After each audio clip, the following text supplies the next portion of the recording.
Hello everyone, welcome to my channel learn with Sudhanshu. Learn with Sudhanshu channel पे आप सभी का स्वागत है। फ्रेंड्स, जैसा कि थंबनेल पे आप देख रहे हैं कि यह जो हमारा क्लास है वह हमारा सीटेट एग्जामिनेशन के लिए, हमारा जो सीटेट का एक जो एग्जामिनेशन होने वाला है हाल ही में, उसके लिए बहुत ही इम्पोर्टेंट है। फ्रेंड्स, इस वीडियो में हम लोग बात करेंगे हमारा जो इंग्लिश का जो प्रीवियस ईयर क्वेश्चन है उसके बारे में। फ्रेंड्स, इस क्वेश्चन में हम लोग बात करेंगे इंग्लिश पेडागोजी के बारे में। फ्रेंड्स, यह जो हमारा क्लास है बहुत ही इम्पोर्टेंट है, क्योंकि जो हम इसमें जिसको हम लोग इसमें डिस्कस करने वाले हैं वह आपके एग्ज़ाम में 100% वहाँ से क्वेश्चन को उठाया जाता है। ठीक है फ्रेंड्स, तो आप लोग बिना स्किप किए हुए इस वीडियो को पूरा देखें। फ्रेंड्स, एक चीज़ और, आप हमारे चैनल पर नए हैं तो आप हमारे चैनल को लाइक करें, सब्सक्राइब करें और शेयर करना ना भूलें। चलते हैं फ्रेंड्स हम अपने प्रश्न पे। सबसे पहले हमारा टॉपिक क्या है फ्रेंड्स, जैसा कि आपको यहाँ पे दिख रहा है, सीटेट क्या है, CTET English previous year question 21 जनवरी यानी कि 21 जनवरी को जो हमारा हुआ था एग्ज़ाम, उसके बारे में। फ्रेंड्स, हमारा सबसे पहला क्या है टॉपिक, हमारा सबसे पहला टॉपिक है अकॉर्डिंग टू NEP 2020 रिकमेंडेशन, यानी कि NEP न्यू एजुकेशन पॉलिसी 2020 जो है उसके अनुसार the study of foreign language such as Korean, जापानी ETC, यानी कि फॉरेन लैंग्वेज का जो अध्ययन करना है उसको हम लोग कौन सा लैंग्वेज के रूप में जानते हैं। फ्रेंड्स, यह जो हमारा प्रश्न है बहुत ही इंपॉर्टेंट है। इसका आंसर हमारा क्या होगा, एडिशनल लैंग्वेज होगा। एडिशनल लैंग्वेज हम लोग उस लैंग्वेज को कहते हैं जो फॉरेन लैंग्वेज के बारे में हम लोग क्या करते हैं, अध्ययन करते हैं। ठीक है फ्रेंड्स, यह जो है इसे हम टाइप करके भी ला सकते थे फ्रेंड्स, लेकिन टाइप करने में बहुत ज़्यादा समय लगता है, इसलिए मैंने इसे आपको PDF के रूप में उपलब्ध करवाया है। ठीक है फ्रेंड्स, उसके बाद हमारा क्या है, सेकेंड में क्या है, सेकेंड में हमारा है ए लर्नर, क्या है यहाँ पे देखिए, ए learner in the city of Srinagar. एक लर्नर है वह कहाँ का है, श्रीनगर का है। Opts Malayalam as the third language, यानी कि मलयालम क्या बोलता है, वह थर्ड लैंग्वेज के रूप में बोलता है। Speak and real with the year through her classroom exposure, यानी कि वह क्या करता है, श्रीनगर का है लेकिन वह मलयालम भाषा को वह क्या कर रहा है, अच्छा से बोल रहा है, और उसके बाद क्या करता है, अपने क्लासरूम में बहुत ही अच्छा से उसको एक्सप्लोर यानी कि व्याख्या करा है। तो फ्रेंड्स, हम लोग इसको क्या कहेंगे, लैंग्वेज लर्निंग कहेंगे, यानी कि भाषा का क्या कहेंगे, भाषा का हम लोग अधिगम कहेंगे। ठीक है फ्रेंड्स, चलते हैं हम अपने नेक्स्ट टॉपिक पे। हमारा नेक्स्ट टॉपिक क्या है, करेंट अंडरस्टैंडिंग। देखिए यहाँ पे friends, current understanding of the language learning, यानी कि करेंट अंडरस्टैंडिंग, हम लोग जो भाषा सीख रहे हैं उसका तुरंत यानी कि समझ क्या है उसके बारे में। तो उसमें क्या होता है friends, error are learning area, यानी कि लर्निंग एरिया है उसका क्या है, ईरर एक पार्ट है, ठीक है, या उसी क्षेत्र में आता है। उसके बाद हमारा क्या है, error are the feedback for the teacher. Error क्या है, फीडबैक, टीचर के द्वारा फीडबैक के रूप में हमें क्या किया जाता है, दिया जाता है अंडरस्टैंडिंग लैंग्वेज में। ठीक है फ्रेंड्स, अगला हमारा क्या है, अगला हमारा है procedure language. Procedure language in learning of grammar is known as, यानी कि हम लोग क्या करते हैं, ग्रामर में हम लोग प्रोसीड्यूर लर्निंग को किस रूप में जानते हैं। फ्रेंड्स, हम लोग जब ग्रामर की बात करते हैं तो प्रोसीड्यूर नॉलेज के बारे में हम लोग यह बताएंगे कि ग्रामेटिकली हम लोग किसी भी वर्ड्स को कहाँ पे अप्लाई करेंगे और उसके स्थान पे दूसरे वर्ड को, किस वर्ड को हम लोग अप्लाई करेंगे या उसके बदले यूज कर सकते हैं। ठीक है फ्रेंड्स, इसमें हम लोग को इसी के बारे में पढ़ना है कैसे। ठीक है फ्रेंड्स, अगला हमारा क्या है,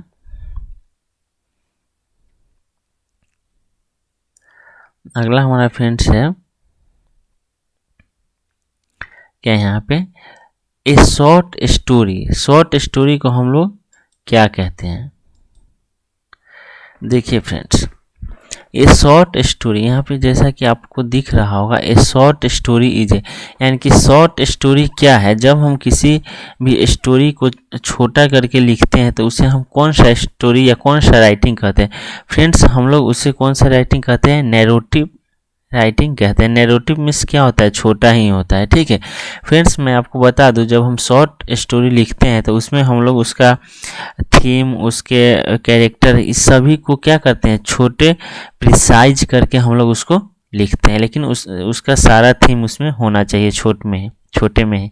ठीक है फ्रेंड्स, अगला हमारा क्या है कि multilingualism as the strategy in a language या कॉन्टेक्स्ट क्लासरूम, यानी कि मल्टी लैंग्वेलिज्म जो है वह हमारा किस प्रकार का स्ट्रेटजी है, किस में, भाषा में या context in classroom.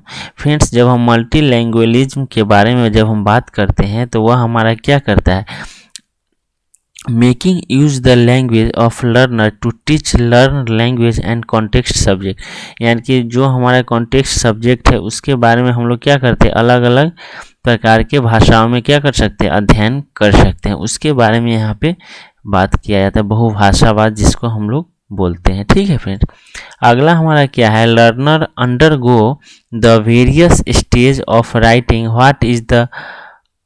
What is this approach to writing known as, यानी कि देखिए लर्नर क्या करता है, राइटिंग का जो अप्रोच है उसमें क्या करता है, अनेक सारे स्टेज में जाते हैं, यानी कि जब हम कोई चीज़ क्या करते हैं, लिख रहे हैं, तो हम उसके अनेक प्रकार के अप्रोच को हम लोग क्या करते हैं, सम्मिलित करते हैं। तो जब हम किसी भी राइटिंग को लिखने से पहले सभी प्रकार के अप्रोचों का जब हम प्रयोग करते हैं तो हम लोग उस अप्रोच को कौन सा अप्रोच कहते हैं, प्रोसेस अप्रोच कहते हैं।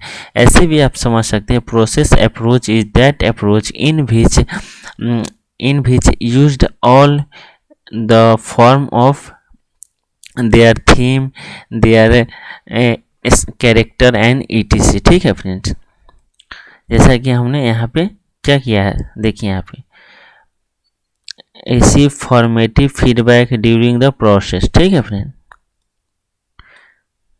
प्रोसेस अप्रोच, प्रोसेस मीन्स क्या हो रहा है, काम हो रहा है, उसी बीच में हम आपको सुधार करने का मौका बता भी रहे हैं। ठीक है फ्रेंड्स, उसके बाद हमारा क्या है, here is a teacher who divided her class into groups, यानी कि क्या करता है, क्लास को ग्रुप में डिवाइड कर दिया जाता है and allocated a member of theme topic to each group to work over a period of 3 months and it write and present the report the whole class what is the group। Friends, मैं आपको बता दूं, जब भी कोई work को हम लोग क्या करते हैं, सीमित टाइम में क्या करते हैं, सीमित टाइम में, उसके बाद सीमित ग्रुप के साथ, उसके बाद क्या करते हैं, किसी भी रिपोर्ट पर जब हम बनाने के लिए देते हैं एक्टिविटी को, तो हम लोग उस वर्क को कौन सा वर्क कहते हैं, प्रोजेक्ट वर्क कहते हैं। प्रोजेक्ट वर्क के बारे में फ्रेंड्स जैसा कि आप लोगों को पता भी होगा। ठीक है फ्रेंड्स, हम लोग उसको कौन सा वर्क कहते हैं, प्रोजेक्ट वर्क कहते हैं।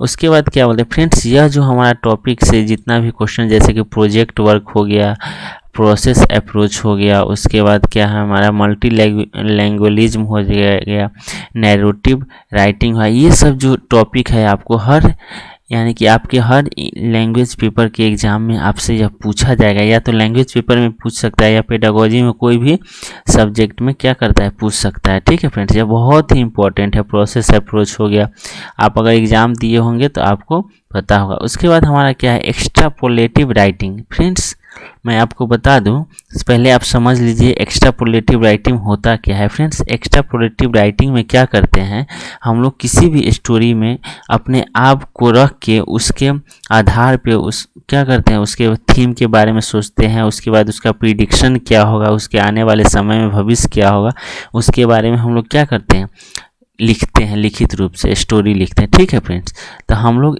ऐसे राइटिंग को हम लोग कौन सा राइटिंग कहते हैं, एक्स्ट्रापोलेटिव राइटिंग, जिसमें हम लोग क्या करते हैं, प्रिडिक्शन करते हैं प्रेजेंट सिचुएशन को। ठीक है, उसमें ठीक है फिर उसके बाद हमारा क्या है, इमेज। हाँ देखिए फ्रेंड्स, मैंने आपको ऊपर बताया है ना, वह ये imagine you are the son in the story, यानी कि आप क्या है, स्टोरी का में आप मेन है, and right your feeling in your diary at the end of the day, यानी कि आप अपने डायरी में उसके बारे में लिखिए। तो हम उस राइटिंग को हम लोग कौन सा राइटिंग कहते हैं, एक्स्ट्रापोलेटिव राइटिंग। ठीक है फ्रेंड्स, उसके बाद हमारा नेक्स्ट टॉपिक क्या है, हमारा है major aim of teaching learning poetry is, यानी कि हमारा क्या बोला है कि मेजर एम क्या होता है टीचिंग लर्निंग पोएट्री का।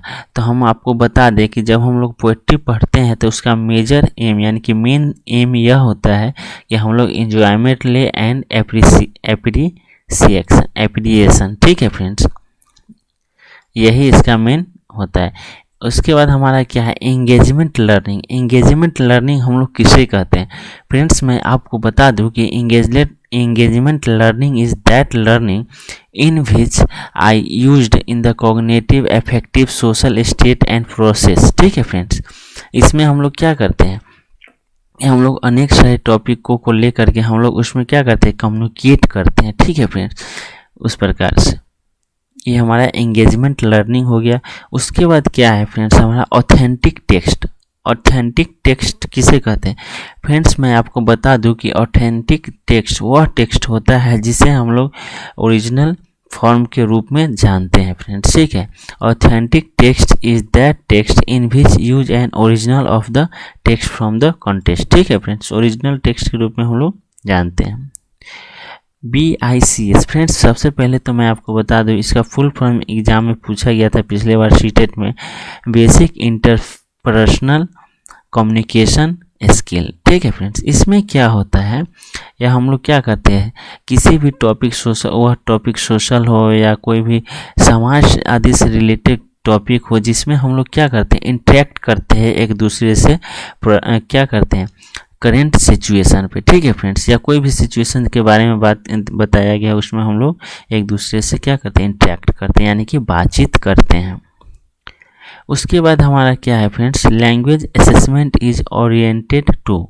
फ्रेंड्स मैं आपको बता दूं लैंग्वेज असेसमेंट यानी कि भाषा का जो मूल्यांकन है उसके बारे में हम लोग को बताना है कि measure the language of proficiency of learner, यानी कि लैंग्वेज असेसमेंट में हम लोग क्या करते हैं लर्नर का क्या है भाषा के प्रति कितना उसका समृद्ध क्या है विकास है, ठीक है फ्रेंड्स, प्रोफिशिएंसी में समृद्ध होता है। उसके बाद हमारा नेक्स्ट क्या है कॉन्टेक्स्ट ओरिएंटेड लैंग्वेज इनपुट्स।